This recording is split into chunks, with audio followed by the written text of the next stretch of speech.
ओम शांति। 11 अक्टूबर 2023। बाबा के महावाक्य। मीठे बच्चे, यह पढ़ाई बहुत सस्ती और सहज है। पद का आधार गरीबी व साहूकारी पर नहीं, पढ़ाई पर है। इसलिए पढ़ाई पर पूरा ध्यान दो। प्रश्न: ज्ञानी तो आत्मा का पहला लक्षण कौन सा है?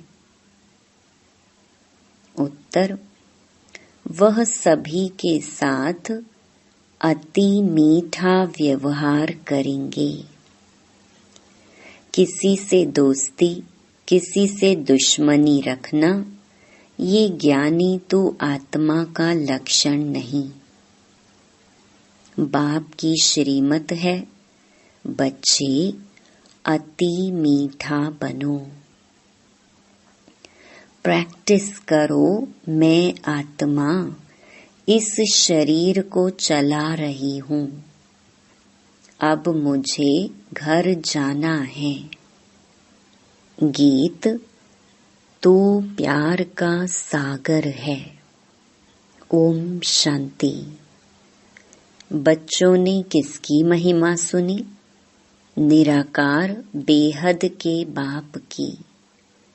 वह ज्ञान का सागर ऊंचते ऊंच है। उनको ही ऊंचते ऊंच बाप कहा जाता है। परम शिक्षक अर्थात ज्ञान का सागर भी कहा जाता है। अभी तुम समझते हो, यह महिमा हमारे बाप की है, जिस द्वारा हम बच्चों की भी वही अवस्था होनी है।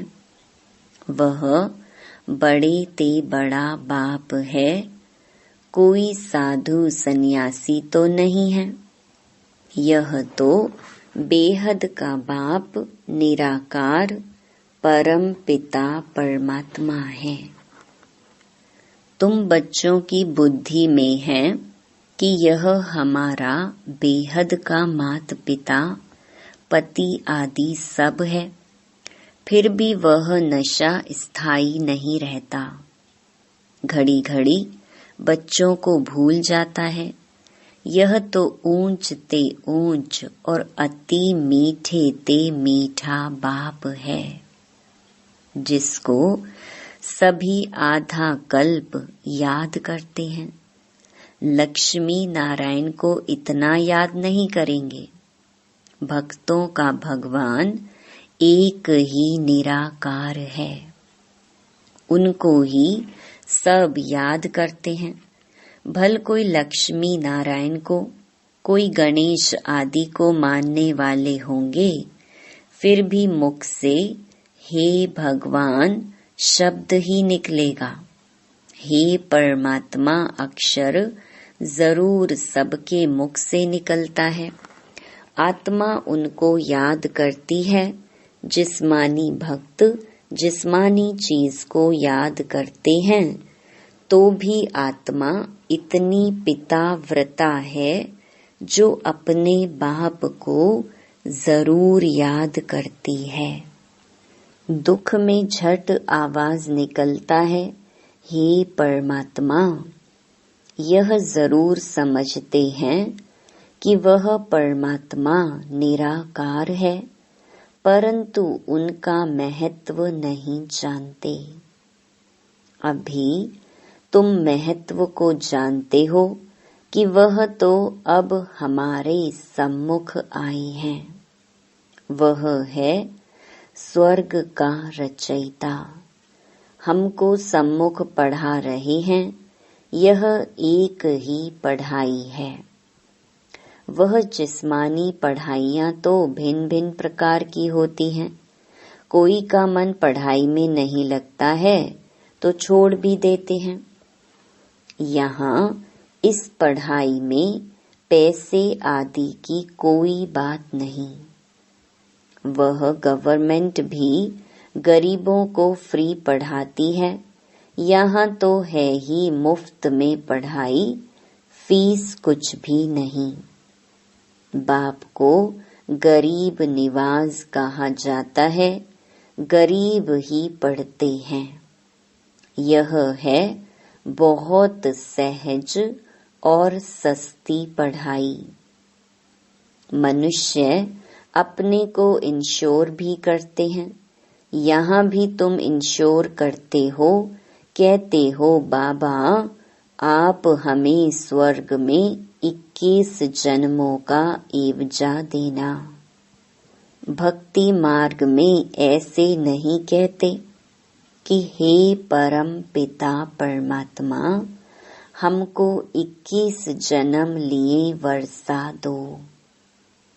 यह तुम अभी जानते हो, हम डायरेक्ट अपने को इंश्योर करते हैं।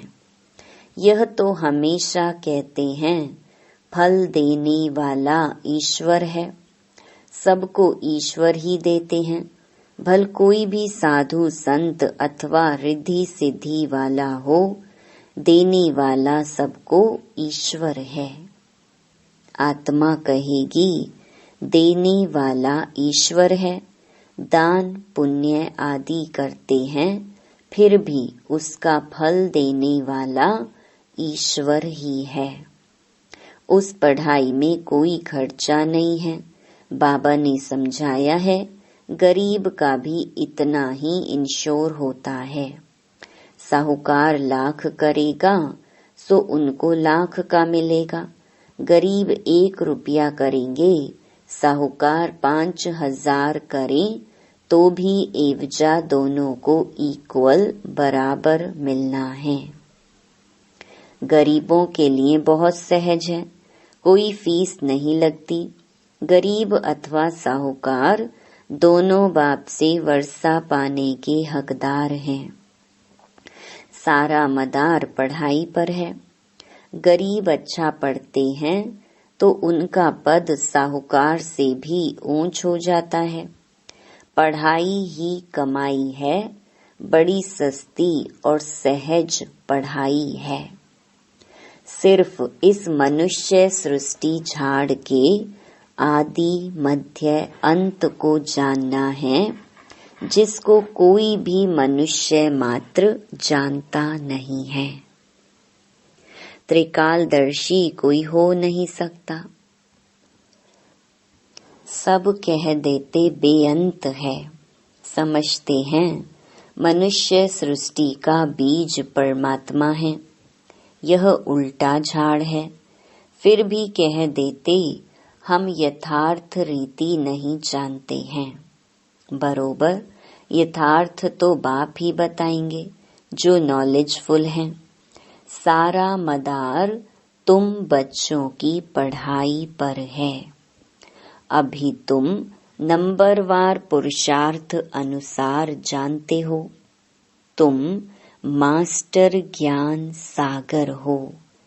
सब एक जैसे तो नहीं है।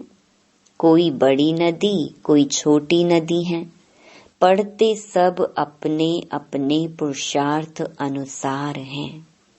तुम बच्चे जानते हो यह बेहद का बाप है, उनका बनकर उनकी श्रीमत पर चलना है। कोई के लिए कहा जाता है यह बेचारा परवश है। माया के वश हो उल्टी मत चलाते हैं। श्रीमत भगवानुवाच है ना, जिससे श्रेष्ठ ते श्रेष्ठ देवी देवता बनना है। जब पहले निश्चय हो जाए तब फिर शिव बाबा से मिलना है। बाबा समझ जाते हैं इनको यथार्थ निश्चय नहीं है। आत्माओं का बाप एक है, यह तो समझते हैं, परंतु वह इनमें आकर वर्षा दे रहा है। यह निश्चय बैठना बड़ा मुश्किल है। यह जब बुद्धि में बैठे और लिख कर दें तब बाबा के पास लिखत ले आनी चाहिए।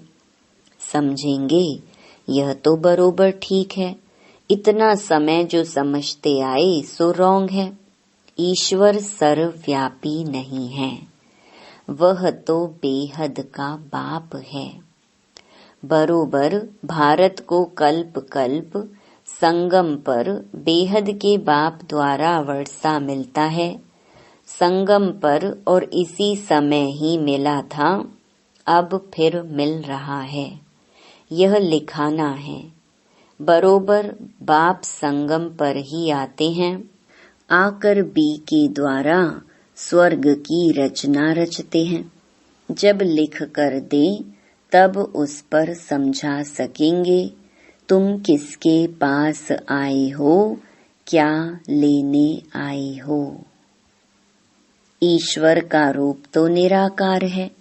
ईश्वर का रूप ना जानने कारण ब्रह्म तत्व कह देते हैं।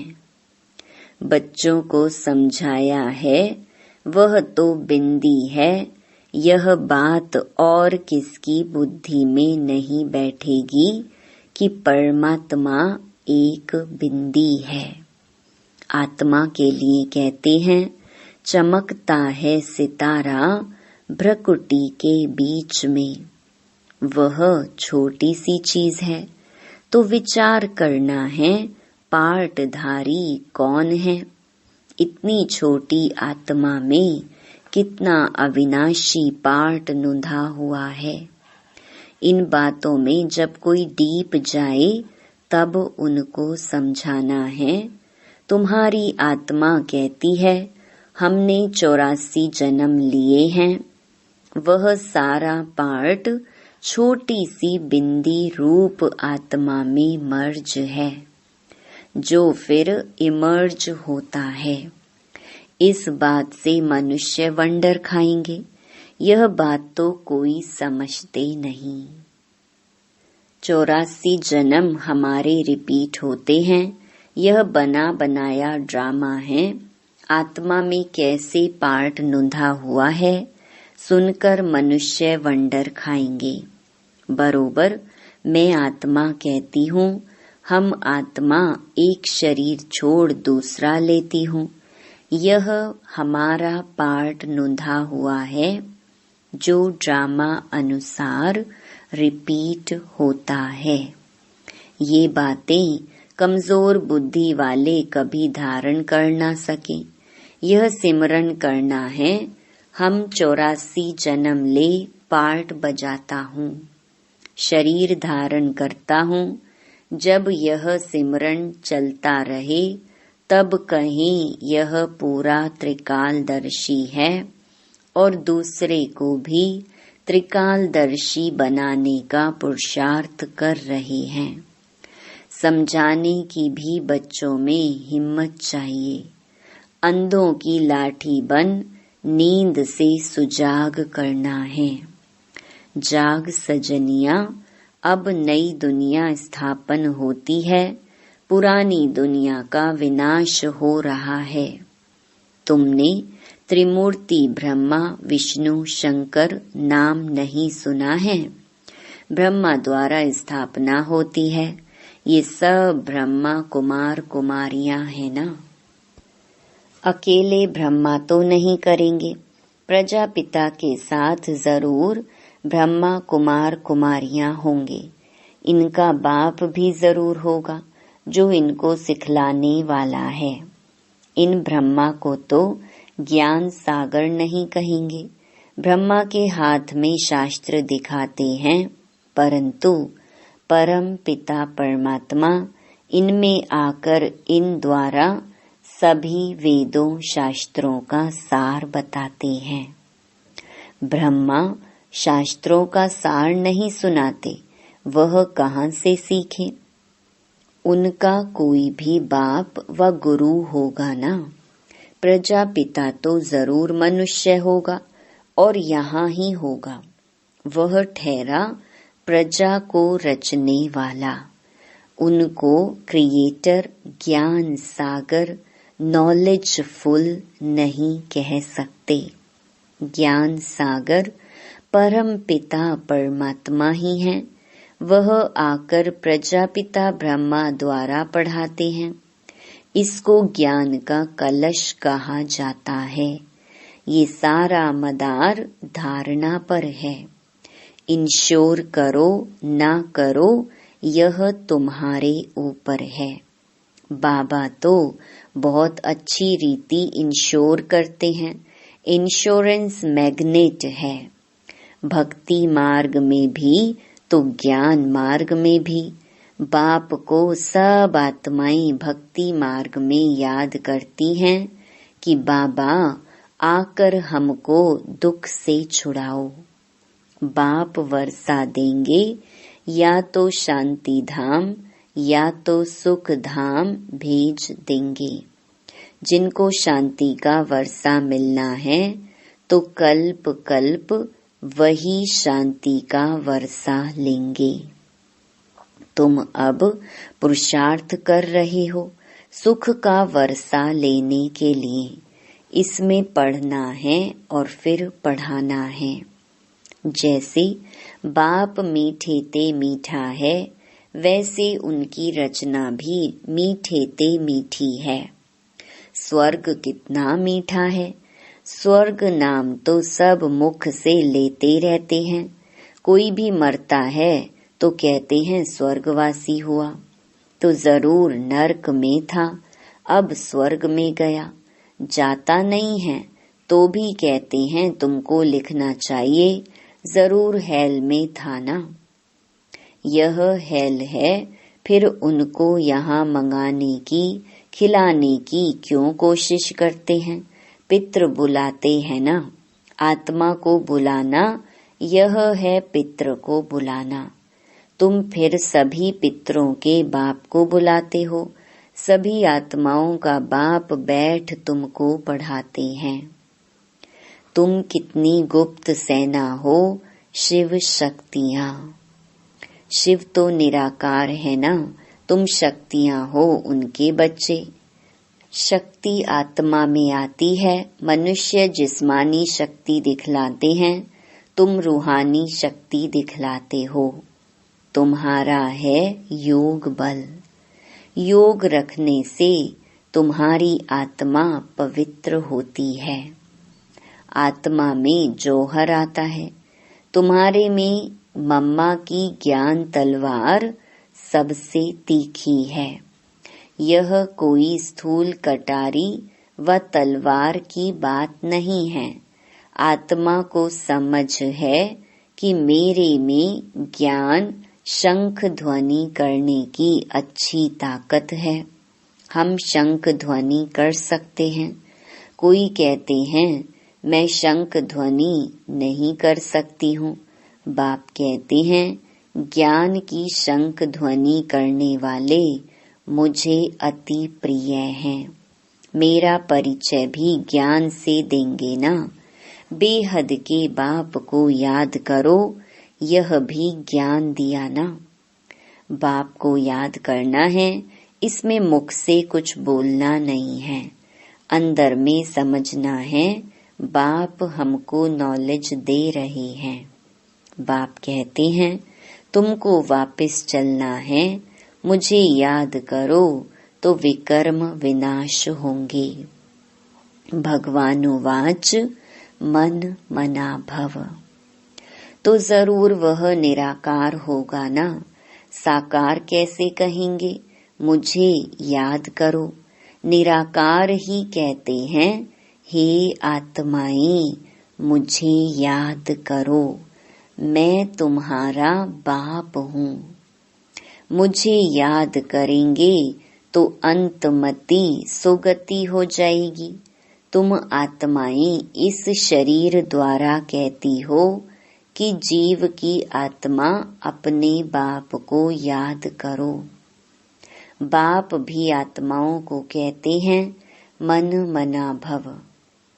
तुम आत्माओं को हमारे पास ही आना है, देही अभिमानी होना है, अच्छी तरह से प्रैक्टिस करनी है। मैं आत्मा इस शरीर को चलाने वाली हूँ। अब मुझे वापस बाप के पास जाना है। बाप कहते हैं, चलते फिरते उठते बैठते मुझे याद करो। जो अशांति फैलाते हैं वह अपना पद भ्रष्ट करते हैं। इसमें तो बहुत बहुत मीठा बनना है।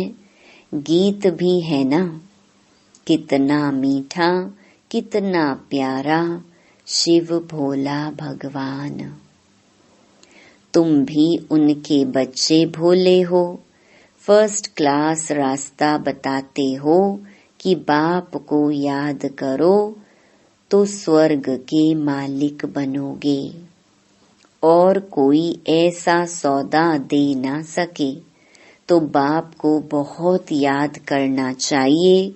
जिनसे इतना सुख मिलता है उनको ही याद करते हैं।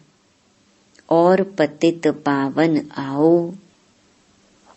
जिनसे इतना सुख मिलता है उनको ही याद करते हैं। पतित पावन आओ। आत्माएं पतित बनी हैं, उनके साथ शरीर भी पतित बना है। आत्मा और शरीर दोनों पतित बने हैं। वह लोग तो कह देते आत्मा निर्लेप है, पतित बन नहीं सकती, परंतु नहीं, एक परम पिता परमात्मा में ही कभी खाद नहीं पड़ती, बाकी तो सब में खाद पड़नी ही है। हरेक को सतो रजो तमो में आना ही है। यह सब पॉइंट धारण कर बहुत मीठा बनना चाहिए। ऐसे नहीं कि कोई से दुश्मनी कोई से दोस्ती, देह अभिमान में आकर यहाँ ही बैठ कोई से सर्विस लेना बिल्कुल रॉन्ग है। अच्छा, मीठे मीठे सिके लधे बच्चों प्रति माता पिता बाप दादा का याद प्यार और गुड मॉर्निंग। रूहानी बाप की रूहानी बच्चों को नमस्ते। धारणा के लिए मुख्य सार। पहला, ज्ञान का सिमरन कर त्रिकालदर्शी बनना और बनाना है। अंधों की लाठी बन उन्हें अज्ञान नींद से सुजाग करना है। दूसरा, 21 जन्मों के लिए अपना सब कुछ इंश्योर करना है। साथ साथ ज्ञान की शंख ध्वनि करनी है। वरदान, अपनी जिम्मेवारियों के सब बोझ बाप को दे, सदा निश्चिंत रहने वाले सफलता संपन्न सेवाधारी भव। जो बच्चे जितना स्वयं हल्के रहते हैं उतना सेवा और स्वयं सदा ऊपर चढ़ते रहते, अर्थात उन्नति को पाते रहते। इसलिए सब जिम्मेवारियों के बोझ बाप को देकर स्वयं निष्फुरने रहो। किसी भी प्रकार के मैंपन का बोझ ना हो, सिर्फ याद के नशे में रहो। बाप के साथ कंबाइंड रहो तो जहाँ बाप है वहाँ सेवा तो स्वतः हुई पड़ी है। करावनहार करा रहा है तो हल्के भी रहेंगे और सफलता संपन्न भी बन जाएंगे। स्लोगन, बेहद ड्रामा के हर दृश्य को निश्चित जानकर सदा निश्चिंत रहो। ओम शांति।